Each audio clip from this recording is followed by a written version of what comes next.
साथियों नमस्कार, मैं हरिश्चंद्र बंडवाल इस वीडियो में आप सभी का स्वागत करता हूं। दोस्तों, एक बहुत ही गंभीर खबर आपके सामने रखने जा रहा हूं और ये खबर कितना गंभीर है आप इसका अंदाजा इसी बात से लगा सकते हैं कि ऐसा लगता है कि सुप्रीम कोर्ट को भी कुछ मुख्यमंत्री चुनौती देने में लगे हुए हैं। सीधी चुनौती दे रहे हैं, खुली चुनौती दे रहे हैं। और अब आप सोचिए, अगर सुप्रीम कोर्ट है तो संविधान ने ही बनाया है। जुडिशरी को कितना ताकत दिया गया है वो संविधान ने दिया है। कोई मुख्यमंत्री चुनाव जीतता, मुख्यमंत्री बनता है तो संविधान से ही बनता है। अब आप सोचिए, जिस संविधान की रक्षा करने की जिम्मेदारी सुप्रीम कोर्ट पर है, फैसले सुनाने, उसके फैसले को एक चुना हुआ मुख्यमंत्री, एक नहीं बल्कि दो चुना हुआ मुख्यमंत्री ठेंगा दिखाने की कोशिश कर रहा है। यह खबर कितनी बड़ी है, लेकिन मैं अफसोस के साथ मुझे कहना पड़ रहा है दोस्तों कि मेन स्ट्रीम मीडिया ने इसको दिखाया नहीं। भैया, वक्फ तो एक बिल ही है, पास हो गया, आपकी सरकार आएगी आप पलट देना। भाई, कांग्रेस की सरकार आएगी तो पलट देगी, कोई बात नहीं। लेकिन जो सुप्रीम कोर्ट की गरिमा को चोट पहुंचाने की कोशिश की गई है, क्या उससे भी बड़ी खबर हो सकती है? नहीं हो सकती। मैं अभी आपको दिखाऊंगा और आप हैरान रह जाएंगे। ऐसा लगता है कि इस देश के भीतर संविधान चल रहा है या अपना विधान चल रहा है। और ये तो दो मुख्यमंत्री, एक नहीं दो मुख्यमंत्री, एक ममता बनर्जी और दूसरे तरफ तेलंगाना के मुख्यमंत्री रेवंत रेड्डी। रेवंत रेड्डी में तो सुप्रीम कोर्ट ने उनको न केवल खरी खोटी सुनाई है बल्कि औकात भी दिखाया है कि आपको लग रहा है कुछ ज़्यादा छूट दे दी। इस तरीके से मैं अभी दोनों खबर दिखाता हूं और जो मीडिया रिपोर्ट है बिल्कुल वही दिखाते हुए आपको सारी चीज़ें प्रस्तुत करता हूं। और आप सबको प्रणाम करता हूं दोस्तों कि आप कमेंट के साथ जुड़िए। आप सभी को जय सिया राम, हर हर महादेव।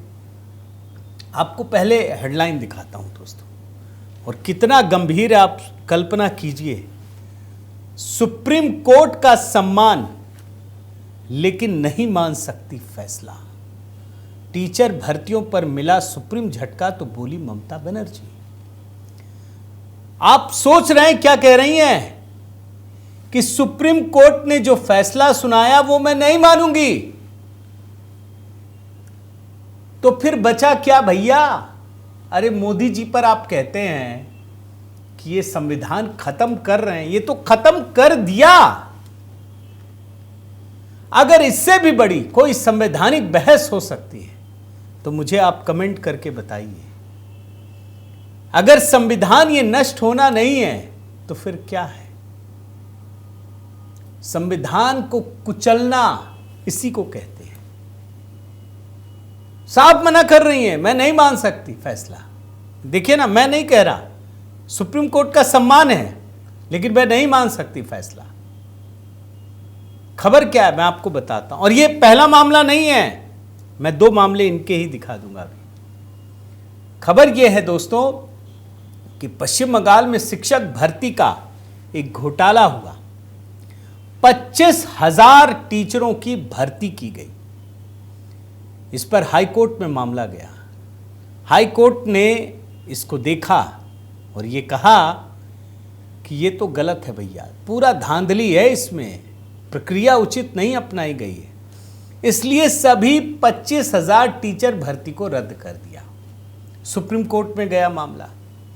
खुद chief justice of India Sanjeev Khanna और जस्टिस पीवी संजीव कुमार की बेंच ने सुनवाई की और कहा कि कोलकाता हाई कोर्ट के फैसले में हम दखल नहीं देंगे।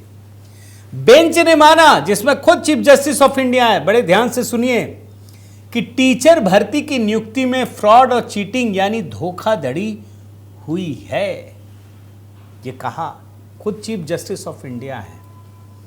और उसके बाद ममता बनर्जी को पता चला, वो साफ कहती हैं, उन्होंने तो फैसले पर ही सवाल उठा दिए।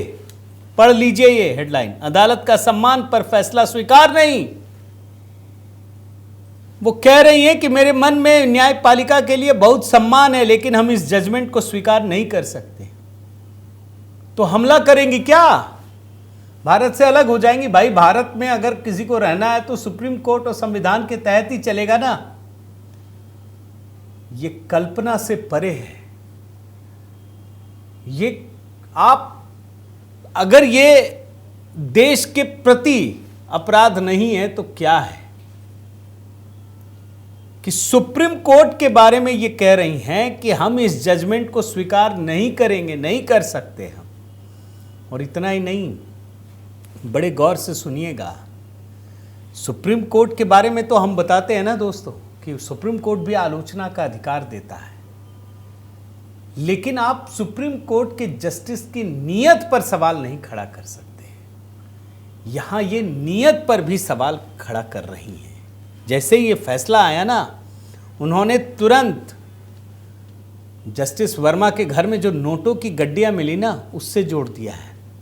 वो क्या कहती हैं सुनिए। शी सेड, मैं इसका कोट अनकोट पढ़ रहा हूं, if you recover money from a sitting जज home, he is only transferred, then why were these candidates not transferred. यानी ये मान रही है ये भी कि फ्रॉड किया है। ये कह रही हैं कि अगर किसी जज के घर में पैसा मिला तो उसको ट्रांसफर कर दिया गया, तो यहां भी ट्रांसफर कर दो, भले भ्रष्टाचार हुआ। अरे भाई, जज के घर में पैसा मिला, ये सिद्ध नहीं हुआ कि उन्होंने भ्रष्टाचार का ये पैसा है, ये नहीं हुआ। उन्होंने रखा, किसी और ने रखा, ये भी नहीं पता। अभी तो जांच ही हो रही। आपकी जांच हो गई, हाई कोर्ट ने आपके खिलाफ फैसला दिया, सुप्रीम कोर्ट ने दिया है, और फिर वो जोड़ती हैं द फर्स्ट जज टू गिव दिस, कि जिसने ऑर्डर दिया वो भाजपा का है, सीपीएम का है। ये नीयत पर भी सवाल खड़ा किया जा रहा है दोस्तों। और मैं मतलब क्या कहूं कि भाजपा के लिए भी दुर्भाग्यजनक है कि वो इसे नेशनल मुद्दा नहीं बना पाई। भाजपा, इस पे बहस होनी चाहिए। ये मेन स्ट्रीम मीडिया जिस सड़ी हुई व्यवस्था के तहत काम कर रहा है, बिल्कुल खत्म हो चुकी हुई व्यवस्था है ये। मैं आपको सच कह रहा हूं दोस्तों। अगर ये बिकी हुई व्यवस्था के तहत काम हो रहा है, नहीं होता तो जरूर ये मुद्दा उठता। और ये मामला क्या, मैं आपको बताता हूं। इस मामले में तो कंटेम्प्ट ऑफ कोर्ट भी चलना चाहिए। भाजपा के लोगों को कोर्ट पहुंचना चाहिए, बयान भेज देना चाहिए। यह मामला है दोस्तों 2016 में 25,753 पदों पर शिक्षकों की नौकरियां निकली थी। पूरे प्रदेश भर में शिक्षकों की बहाली की गई और जमकर पैसा का खेल चला। एक एक शिक्षक बनाने के लिए 5 से 15 लाख रुपए घूस लिए गए। इस मामले में बंगाल हाई कोर्ट में रिट दाखिल की गई, सुनवाई हुई, सभी को रद्द कर दिया। उस समय न्यायाधीश देवांशु बसाक और न्यायाधीश मोहम्मद सबीर रशीद की खंडपीठ ने कहा कि ये सब कुछ अवैध तरीके से हो रहा है और जो लोग काम कर रहे हैं ना ब्याज समेत सैलरी लौटाएं। 25,753 लोग। हाई कोर्ट ने कहा, फिर सुप्रीम कोर्ट ने कहा, ममता ने मानने से मना कर दिया। कह रही हैं हम नहीं मान सकते, कंटेम्प्ट ऑफ कोर्ट चलना चाहिए। और ये पहला मामला नहीं है। क्यों इनका मनोबल इतना बढ़ गया है? इससे पहले हाई कोर्ट में ओबीसी सर्टिफिकेट मामला था। 5 लाख ओबीसी सर्टिफिकेट बांट दिए गए थे। हाई कोर्ट ने चेक किया और पाया कि इसमें प्रक्रियाओं का पालन नहीं हुआ है, सबको रद्द कर दिया। ममता बोली मुझे मंजूर नहीं। पढ़ लीजिए हेडलाइन। बंगाल में 2010 के बाद सभी ओबीसी सर्टिफिकेट रद्द, हाई कोर्ट ने गैर कानूनी बताया। ममता बोली मुझे मंजूर नहीं, ये नहीं मानेंगी। संविधान खतरे में नहीं है वहां पे। और ये मामला क्या था आप जानिए, सुन लीजिए।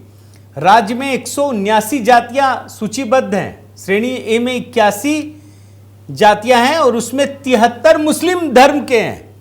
श्रेणी बी में 98, उसमें 45 मुस्लिम धर्म से। माने सारे मुस्लिम जातियों को ओबीसी में डाल दिया। और इस मामले में बहुत बवाल मचा। उसके बाद सामने आई चीजें, तब रद्द किया। तब भी ममता ने कहा मुझे मंजूर नहीं। इस मामले में अगर हाई कोर्ट और सुप्रीम कोर्ट स्वतः संज्ञान ले, ये बहुत ज़रूरी है दोस्तों। मैं मानता हूँ ये खुली चुनौती है, ये तो बगावती तेवर है। केंद्र सरकार को भी देखना चाहिए, भाजपा, कांग्रेस, लेफ्ट, सबको देखना चाहिए। और इसी प्रकार एक दूसरा मामला दोस्तों, तेलंगाना के CM Revanth Reddy, supreme court में बहस हो रही थी 2 अप्रैल को, और उस दौरान पता चला मुख्यमंत्री रेवंत रेड्डी और विधानसभा अध्यक्ष को कड़ी फटकार लगाई गई और कहा कि अगर संविधान का मजाक उड़ाया जाएगा तो शीर्ष अदालत चुप नहीं रहेगी। अब ये मामला क्या है ये भी सुन लीजिए।